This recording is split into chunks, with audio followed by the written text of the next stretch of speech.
नमस्ते विद्यार्थी मित्रों, यूट्यूब पर आपका हार्दिक स्वागत है। आज हम कक्षा 9 इकाई 4 कर्ण का जीवन दर्शन के बारे में अभ्यास करेंगे। हम हिंदी और गुजराती दोनों में ही आपको समझौती आपे देंगे। तो कर्ण का जीवन दर्शन, तो कर्ण है तो उसका जीवन दर्शन कैसा होना चाहिए। तो रामधारी सिंह दिनकर जी, ये कर्ण का जीवन दर्शन है। उसके कवि है रामधारी सिंह दिनकर।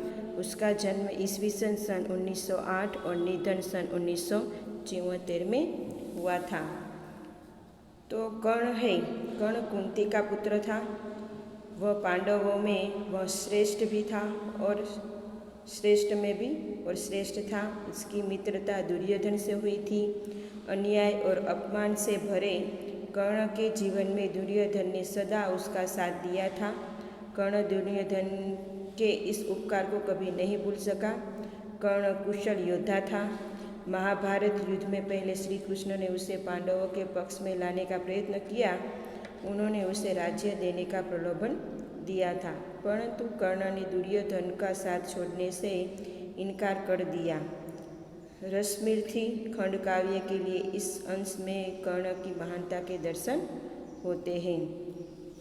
तो ये कर्ण है, तो कर्ण है कुंती का पुत्र, એટલે કर्ण છે એ કુંતીનો પુત્ર હતો અને પાંડવોમાં એક શ્રેષ્ઠ યોદ્ધા હતો અને તેમની મિત્ર છે એ દુર્યોધનથી થઈ હતી અને અન્યાય અને અપમાન એ કર્ણ છે એને દુર્યોધન સાથે દુર્યોધન પણ એને સાથ આપતો હતો અને કર્ણ અને દુર્યોધન એનો ઉપકાર ભૂલી શકતો ન હતો।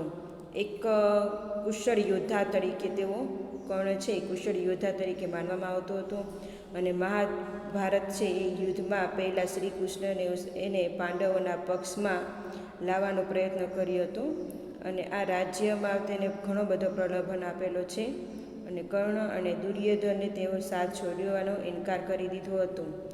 तो आ हतो कर्णनु जीवन दर्शन, एटले कि कर्ण का जीवन दर्शन दिखाया गया है। तो ये लेखक है रामधारी सिंह। हिंदी के सुप्रसिद्ध कवि रामधारी सिंह दिनकर का जन्म बिहार के मुंगेर जिले के सिमरिया नामक गांव में हुआ था। किसान परिवार में हुआ था। उन्होंने प्रारंभिक शिक्षा मुंगेर के उच्च शिक्षा पटना से प्राप्त की थी और विश्वविद्यालय में स्नातक प्राप्त किया था और अध्यापन कार्य भी किया था। दिनकर जी सीतामढ़ी के साथ रजिस्ट्रार और मुजफ्फरपुर कॉलेज में हिंदी विभाग के अध्यक्ष रहे थे। भागलपुर विश्वविद्यालय उपकुलपति और भारत सरकार हिंदी सलाहकार समिति अध्यक्ष भी रहे थे। दिनकर जी की सबसे बड़ी विशेषता है उनके देश और युग के प्रति जागरूकता। कवि ने तत्कालिक ये घटना को विषमता से खुलकर चित्रण किया गया था। उसकी वाणी में शक्ति है और उसकी कविताओं में पीड़ित वर्ण की व्यथा, उसमें मुक्ति का संघर्ष है। तो उर्वशी, स्नेह रश्मि, रेणुका, हुकार, रसवंती, कुरुक्षेत्र काव्य कृतियाँ छे। उर्वशी के लिए उन्होंने 1972 में ज्ञानपीठ पुरस्कार मिला था। संस्कृत के 4 अध्याय में उसका चिंतन ग्रंथ है जिसे साहित्य अकादमी पुरस्कार से सम्मानित किया गया था। अर्धनारीश्वर, मिट्टी और आदि उसके प्रमुख गद्य रचनाएं थी। उनकी कृतियाँ गुणत्व और परिमाण दोनों दृष्टियों से विपुल थे। तो प्रस्तुत खंड काव्य में रश्मि जी ने महारथी कर्ण के करुण किंतु भव्य जीवन को मीमांसा करने वाला खंड काव्य है कि सारे अन्यायों को सहकर कर्ण जन्मजात महानता पर पुरुषार्थजन्य महानता की विजय चाहता है। अंत में जब पांडव श्रेष्ठ के रूप में सब कुछ प्राप्त करने का प्रलोभन सामने आता है तब वह अविचलित रहता है और उसके आज तक साथ दिया था और उसकी मित्रता को भी लोभ पर छोड़ दिया नहीं चाहता था। कृष्ण और कर्ण पांडवों के पक्ष में ले जाने के लिए उसे मिलते हैं और कथा प्रसंग का प्रस्तुत काव्यांश लिया गया है। तो ये है कर्ण का। तो अब हम इसकी कविता की शुरुआत करेंगे। वैभव विलास की चाह नहीं, अपनी कोई परवाह नहीं, बस यही चाहता हूँ केवल दान की देव सरिता निर्मल, कल तल से झड़ती रहे सदा, निर्धन को भरती रहे सदा। तो कर्ण है जी श्री कृष्ण से कहते हैं कि उसे धन दौलत और सांसारिक सुख भोगने की इच्छा नहीं है। वह अपने जीवन की परवाह नहीं करता। उसकी बस यही इच्छा है कि उसके हाथों से दान की पवित्र नदी सदा बहती रहे और निर्धनों की सुखी बनाती रहे हैं। अब हम गुजराती में उसका भावार्थ करेंगे कि श्री कृष्ण कहे છે કે મને ધન દોલત અને સાંસારિક સુખ ઉપભોગની ઈચ્છા નથી। હું મારા જીવનની પરવા કરતો નથી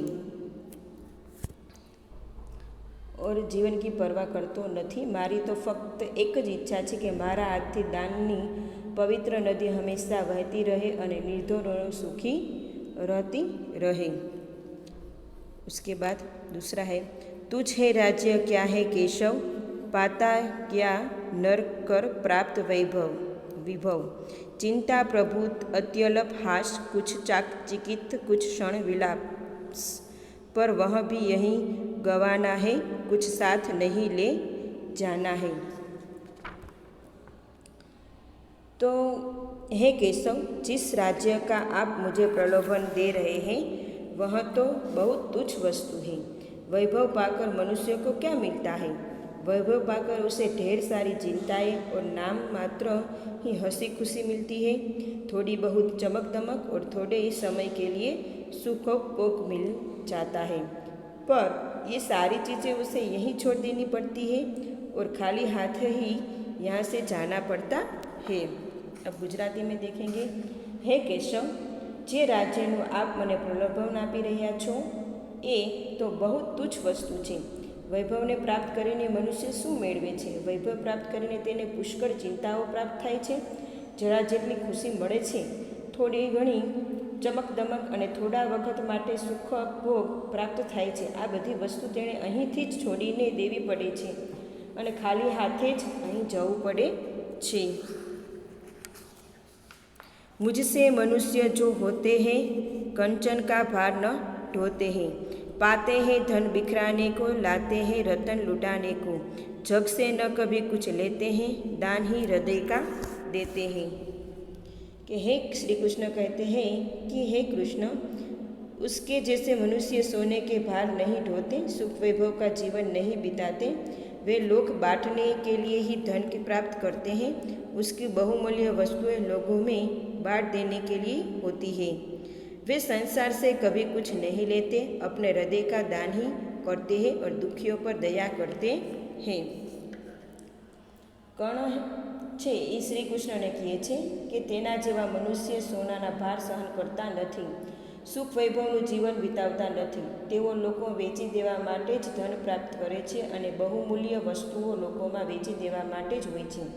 તેઓ સંસારમાંથી કશું લઈ જતા નથી, પોતાના હૃદયનું દાન જ કરે છે, અર્થાત દુઃખી લોકો પર દયા કરે છે। प्रसादों के कनकाब शिखर होते, कबूतर से ही धर। महलों में गरुड़ है और न हो तो कंचन पर कभी न सोता, बसता वह कहीं पहाड़ों में, सैलों की फटी दरारों में। सोने जैसी चमक दमक राजमहल की चोटियाँ, कबूतरों की धन बहती, गरुड़ पक्षी कभी महल से नहीं होता, वह स्वर्णीय बिछोने पर नहीं सोता, उसका निवास तो पहाड़ों में ही होता है, पहाड़ों ही फटी दरारें ही उसका घर बनती है। કે શું કહે છે કે સોના જેવી ચમક રાજમહેલના શિખરો, કબૂતરો જ ઘર બને છે। ગરુડ પક્ષી કદી મહેલમાં રહેતા નથી અને સોનેરી પથારી પર સૂતા નથી, તેમનો નિવાસ પહાડોમાં જ હોય છે, પહાડો પર પડેલી તિરાડો જ તેમનું ઘર બને છે। होकर समुद्र सुख के अधीन मानव होता, नित तपशीण सता किरीट मणिमय आसन करते, मनुष्य का तेज हरण। नर विभव हेतु ललचाता है, पर वही मनुष्य को खाता है। कि धन दौलत का सुख का गुलाम बनकर मनुष्य अपना तप तेज खो देता है। राजपद मुकुट मणियों से जुड़े हुए सिंहासन मनुष्य के तेज को हर लेते हैं, उसे प्रभावित बना देती है। मनुष्य धन संपत्ति पाने के लिए ललचाता है, पर यही धन संपत्ति उसे नष्ट कर देती है। कि धन दौलत अने सुखनो गुजराती में देखते कि धन दौलत अने सुखनो गुलाम बनीने मनुष्य पोतानो तप अने तेज खोई बेसे छे। राजपद मुकुट अने मणिजंडित सिंहासन मनुष्यने तेजने हरी લે છે અને તેને પ્રભાવ વિહોર બનાવી દે છે। મનુષ્ય ધન સંપત્તિ પામવા લચ્છાય છે, પણ ધન સંપત્તિ જ એને નષ્ટ કરી નાખે છે। चांदनी पुष्प छाया में पल नर गले बने सुमधुर कोमल, पर अमृत कलेश का पिए बिना आतप अगध में जिए बिना वह पुरुष नहीं कहला सकता, विघ्नों को नहीं हिला सकता। कि चांदनी और फूलों की छाया अत्यंत सुख सुविधा में पलकर मनुष्य सुंदर और कोमल भले बने जाए, परंतु कष्टों का अमृत पिए बिना धूप और आंधी सहे बिना न वह पुरुष कहल सकता है और न विघ्नों को पार कर सकता है। अब गुजराती में देखते हैं। चांदनी अने फूलनी छाया में उछेरीने मनुष्य सुंदर अने कोमल भले बनी जाए, परंतु कष्टों अमृत सहन कर्या विना तड़को अने आंधी सह्या विना ते पुरुष कहेवातो नथी के विघ्नों पार करी शकातो नथी। उड़ते जो झंझावतों में, पीते जो वारी प्रपातों में, सारा आकाश अयन जिनका, विषधर भुजंग भोजन जिनका, वे ही फणिबंध जुड़ाते हैं, धरती का हृदय जुड़ाते हैं।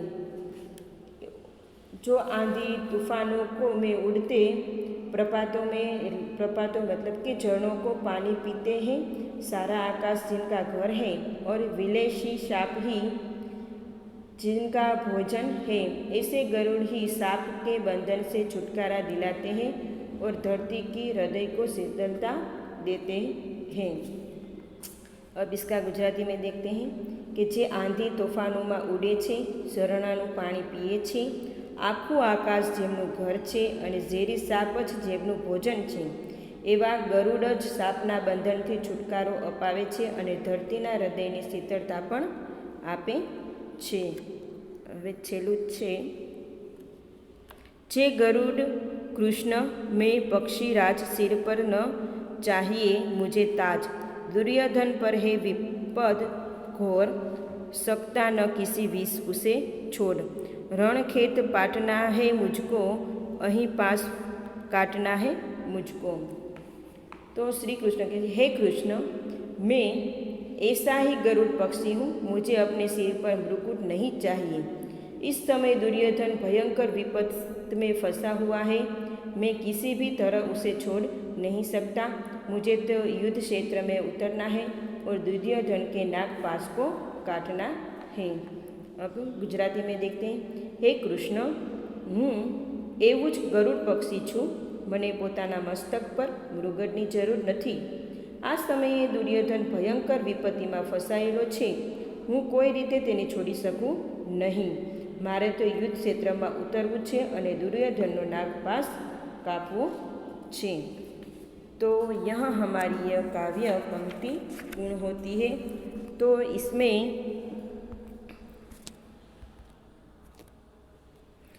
ये कविता है, इसका हम सार टूक में सार देख लेते हैं कि इसमें क्या कहने चाहते हैं कि कर्ण की इच्छा है कि कर्ण दानी है, उसे सांसारिक सुखों की परवाह नहीं है, उसकी यही इच्छा है कि वह गरीबों को सदा दान देता रहे, राज्य पाने की लालसा नहीं है, कर्ण राज्य को तुच्छ और क्षणभंगुर समझता है, राजा बनकर मिलने वाले सुख भोगों के उसकी रुचि नहीं है, उसके अनुसार धन का उपयोग तो परोपकार में ही करना चाहिए। गरुड़ को अपना आदर्श मानना, कर्ण का आदर्श गरुड़ पक्षी है जो महल में रहना पसंद नहीं करता, गरुड़ पहाड़ों पर ही रहता है, महलों में शिखर तो कबूतरों के घर होते हैं। कर्ण मानता है कि कष्टों और संघर्षों में रहकर ही मनुष्य महान बनता है, वही लोगों को सुखी बना सकता है। यह काव्य का सार है। यह हम काव्य के पूर्ण करते हैं। बाय।